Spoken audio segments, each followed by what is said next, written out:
Why don't we kick off this look at the Legion Go 2 prototype with the stuff that is the same from the original Legion Go.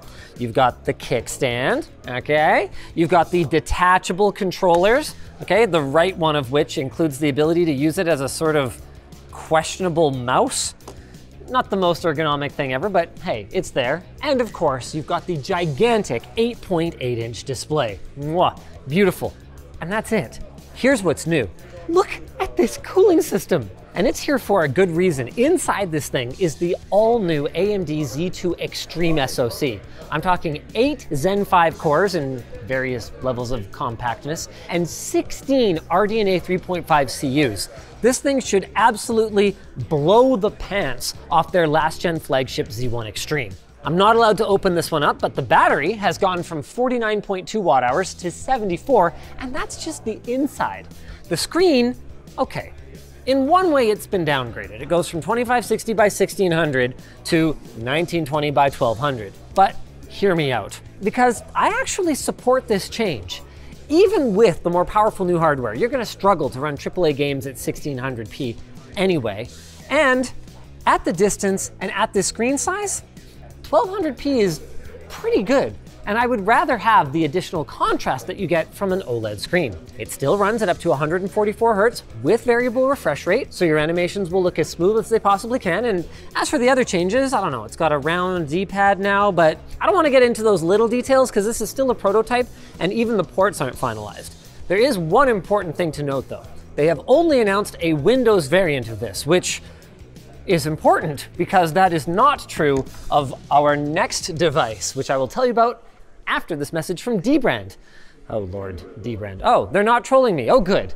Even though Lenovo just announced the Legion Go S today, dbrand has already started working on a kill switch case for it. Much like the kill switch for the Steam Deck and ROG Ally, it's a feature-rich protective case that features a built-in kickstand, a handy travel cover, a premium grippy texture, and optional stick grips.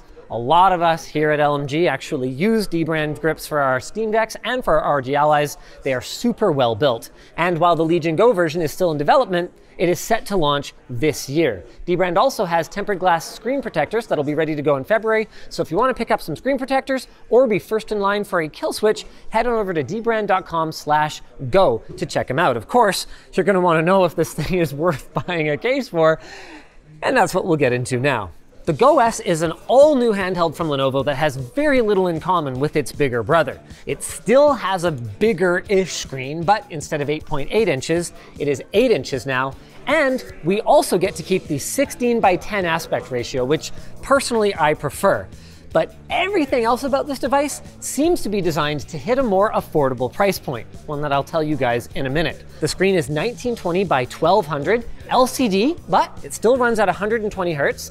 The battery is a little on the smaller side at 55 watt hours, though thanks to its processor, it probably won't need as large of a battery. It's using the new Z2 Go from AMD, which has 4 Zen 3 cores and 12 RDNA 2 graphics cores. So yeah, is it a little on the lower end in terms of performance compared to the last gen Z1 Extreme?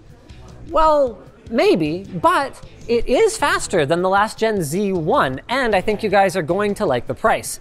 It comes in 2 flavors, Lenovo Legion Go S, which is the Windows one, and Lenovo Legion Go Dash powered by SteamOS. And that one is going to be starting at $499. Sure, you give up some stuff. The trackpad's quite a bit smaller than its bigger brother, but it's got the stuff that matters. It's got the rear buttons. Oh, cool. It's got dual mode triggers, okay, front-facing speakers, and it's way lighter. And truthfully, I actually like the ergonomics of this one a lot more. So I think it's going to be turning some heads. If you guys want to check it out, we're going to have it linked down below, but don't get one of these without also getting a dbrand kill switch. We'll have that link down below as well. Make sure you subscribe to ShortCircuit.